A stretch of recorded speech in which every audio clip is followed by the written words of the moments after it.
Hello again, everybody. We're going to talk about the chord scale, and I'm going to try to give you reason to believe that it's important to learn. It's easy to look at some of these fundamental things that I talk about on the channel.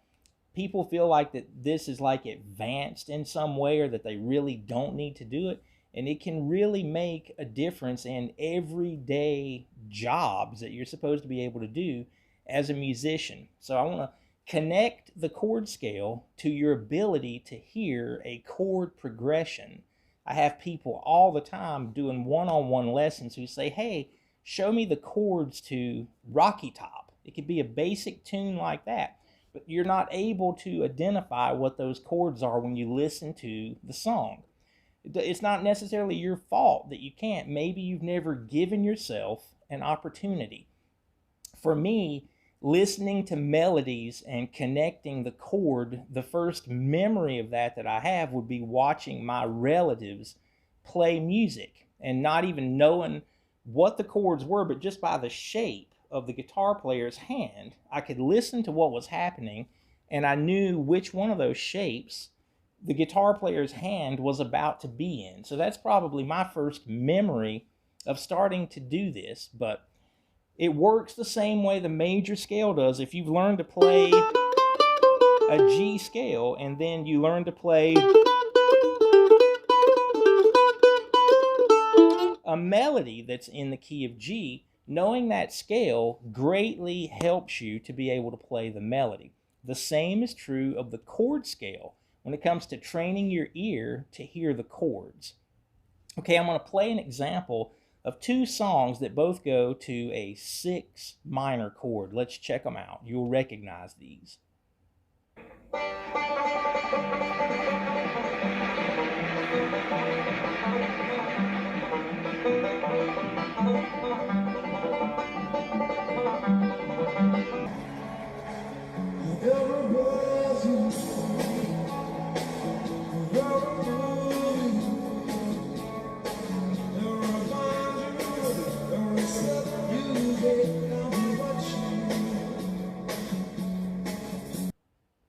All right, two perfect examples of 6 minor chord, that first change that you hear when the overall sound, sometimes the language of like thinking about, oh, there's the chord change and everybody freaks out about it. It's just a sound, and you would hear, in the case of Foggy Mountain Breakdown, from the G to an E minor chord. Okay, that's going to sound the same way no matter what chord the song is being played in.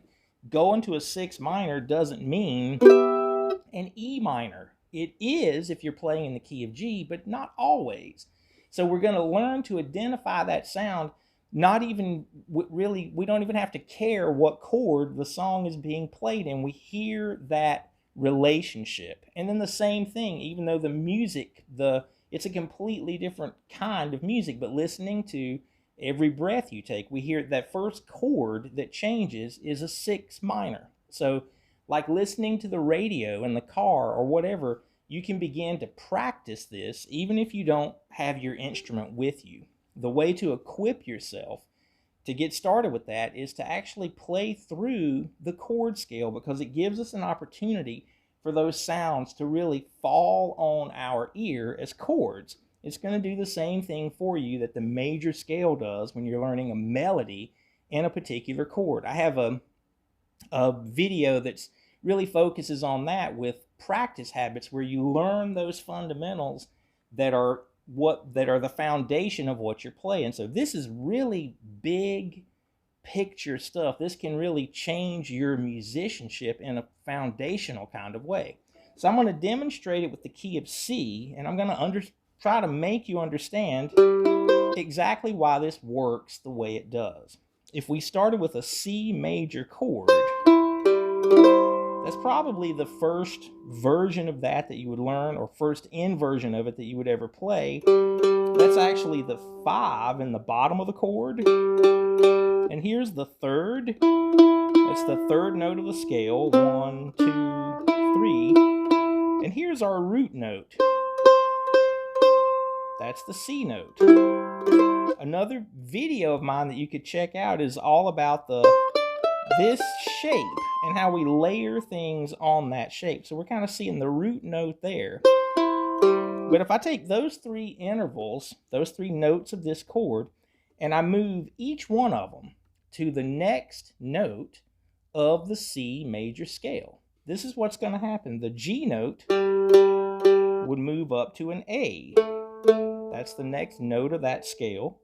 All right, now the E note, the third, it actually moves up to an F note, only a half step there in the scale. We're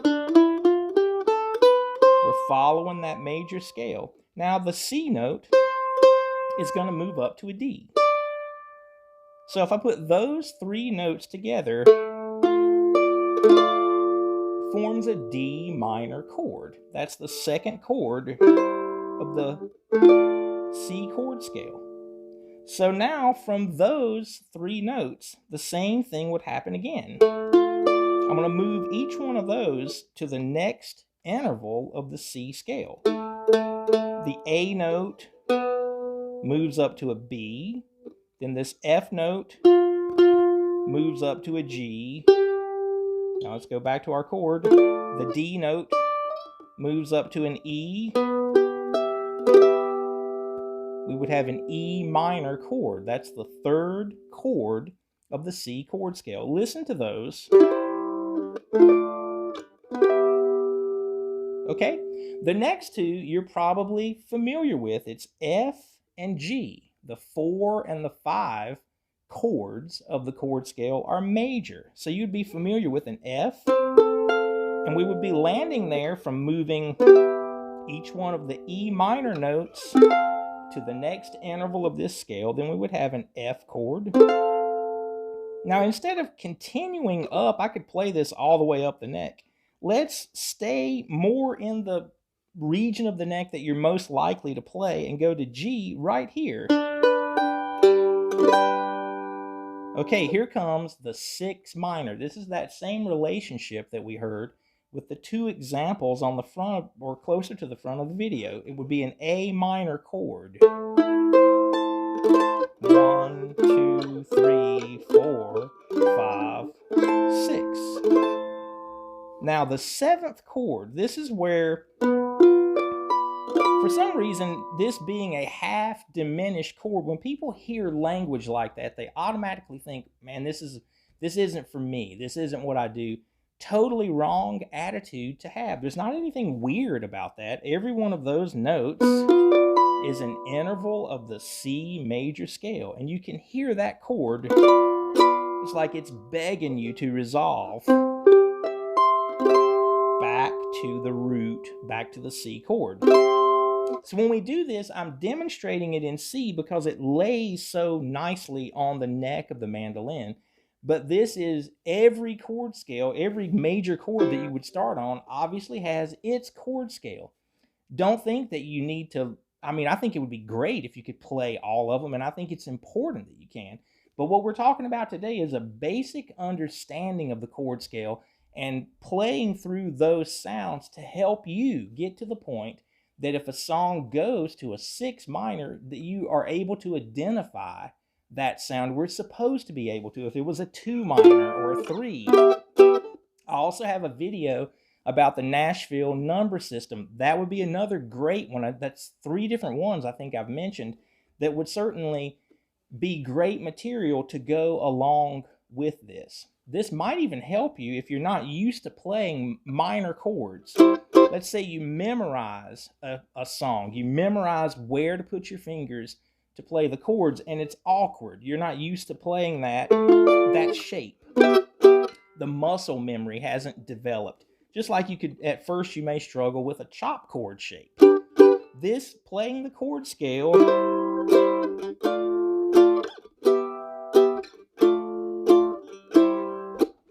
that can give you a real opportunity to be able to play through the scale and practice those shapes. Because look at the same way if you're playing a note, you want to be right behind the fret when you're playing a single note. Every one of your fingers, because we want to play nice tone when we play chords. David Grisman, to hear him play those minor chords and stuff, and accent when the chord change happens. Just such a cool mandolin sound. So here we are already talking about making this about the mandolin, because that's what we do here, but it's bigger than that. The being able to hear a chord progression is very important. This gives you an opportunity to have foundational things, so foundational that you should never have to think about it. When you see the word mandolin, you don't have to remind yourself what the letter D sounds like. It's that foundational. Chord scale information and scales in general are the same way. If you're thinking about any of this, then you don't know it well enough yet, and you don't have the opportunity for it to serve you the way that it can. So come up with fun ways you could play a roll.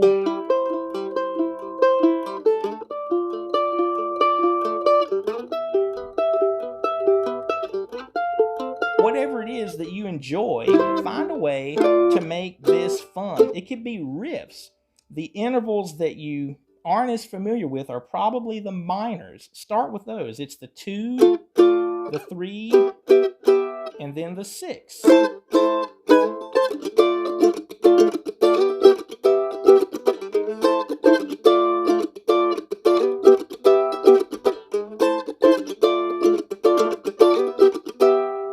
Let your ear absorb all of that so that you can begin to identify the particular interval of the chord scale that's being played.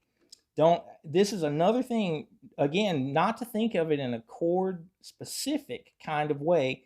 Do this. You could even say it out loud. 1 is major. 2 is minor. 3 is minor. 4 is major. 5 is major. 6 is minor. There's that 6 minor. 7 is half diminished. And then we're back to the root chord. Don't even really think of it as being in C. Play through the chord scale and let your ear grow closer to these sounds, and you will have way more likelihood to be able to hear chord progressions on your own and not rely on a chart that somebody wrote for you or having to have someone show you the chords. We're supposed to be able to figure this out. It should be a fairly natural thing, and it can be if you'll take the chord scale seriously. This is a very practical use of this that kind of just goes on without us even thinking about it, and this understanding of this can lead to use of modes and all of those things that are maybe a little bit more advanced. I've talked about that in the Playing Dark Modes video. All of these concepts that are centered around the chord scale come back and we revisit the same exact information in different scales. All of that is going to begin to feel repetitive. When it gets to that point, then you're starting to know it. So hopefully you'll take this, if you're not already familiar with it, and it can help you grow, just one step in the right direction.